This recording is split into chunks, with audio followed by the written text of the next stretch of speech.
জনাব এহসানুদ্দৌলা, আপনি সংক্ষেপে বলতে পারেন, যেহেতু অ্যালাউ করছে মাননীয় সহসভাপতি, তাকে দিন। এরপরে যারা মুজিবুর রহমান মঞ্জু ভাই আপনার কাছে আসবে। কিন্তু আমরা এটা একদম খুব ছোট রাখতে হবে। আপনি দ্বিতীয়বার বলছেন, যারা দ্বিতীয়বার বলছেন তারা 30 সেকেন্ডের বেশি। দ্বিতীয়বার বলছি না।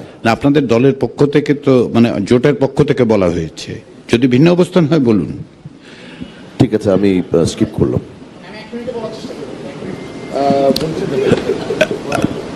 1 মিনিট না 30 সেকেন্ড বলেন। না, কি বৈষম্য বলছেন আপনি? না আমি না বলুন আপনি। তাহলে আমাকে বলতেই হচ্ছে। হ্যাঁ বলুন। আপনি যখন 30 সেকেন্ডে আমাকে বলছেন, কিন্তু এখানে ব্যাখ্যা করা হচ্ছে, ইতিহাস বলা হচ্ছে অবস্থা, তাহলে 30 সেকেন্ডে সবাই বলে দিন। আপনার জোটের একজন কিন্তু ব্যাখ্যা করেছেন সময় নিয়ে, তাকে কিন্তু বাধা দেওয়া হয়নি। না, আমার বাধা দেওয়া হয়নি। একই সঙ্গে আমরা দুটো কথা বললে তো একটু বিপদগ্রস্ত হতে হয় কমিশনকে। আমরা সময়ের স্বল্পতার কথা বিবেচনা করি। আমি এখন কমিশনে যতদিন কথা বলেছি প্রত্যেকটার ভিডিও আমার কাছে আছে, সর্বোচ্চ 2 মিনিট 31। আচ্ছা ঠিক আছে, আপনি 2 মিনিট 31 সেকেন্ড বলুন। সেটাও নিব না আমি, বলুন। কিন্তু এটাই আমি সর্বোচ্চ বলেছিলাম। আপনারা এখানে যে প্রস্তাবটা এনেছেন গণতন্ত্র চর্চার জন্য সাংঘর্ষিক আমরা মনে করি। আচ্ছা, এটা সিপিবি বাসুদ যারা ফিরোজ ভাইরা বলেছেন, এটা একটা অবজারভেশন হিসেবে থাকতে পারে, কিন্তু এটা দলের সিদ্ধান্ত হবে। আমাদের যারা আমরা অনেকেই এক্সপ্লেইন করেছেন যে সংসদীয় প্রধানমন্ত্রী কিভাবে নির্বাচিত হন এবং দলীয় প্রধান কিভাবে নির্বাচিত হন, তো সেই জায়গাটাকে সংকুচিত করার পক্ষে আমরা না। আরেকটি কথা আমি আপনার ইয়েতে বলতে চাচ্ছি, আপনি গতকালের একটা উদাহরণ টেনেছেন। আমি বারবার বলেছিলাম সিদ্ধান্ত গ্রহণের একটা মানদণ্ড থাকা উচিত।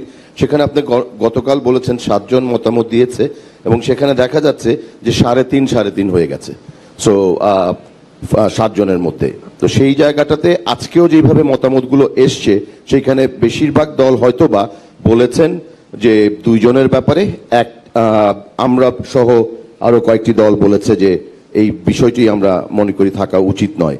সেই ক্ষেত্রে আপনি অনেক দিন থেকেই আমরা যে বিষয়টা আপনার কাছে জানতে চাচ্ছিলাম, মানদণ্ডটা, এটাই কি আপনাদের মানদণ্ড হচ্ছে কিনা, যে বেসিক্যালি থেকে ভোটিং এর জায়গায় চলে যাচ্ছে না আমরা সিদ্ধান্ত গ্রহণের ব্যাপারে। কারণ এইখানে 2টো দল বাদে আর কেউই কিন্তু 3 জনের ব্যাপারে কিন্তু একমত, মানে তারা একমত নয়।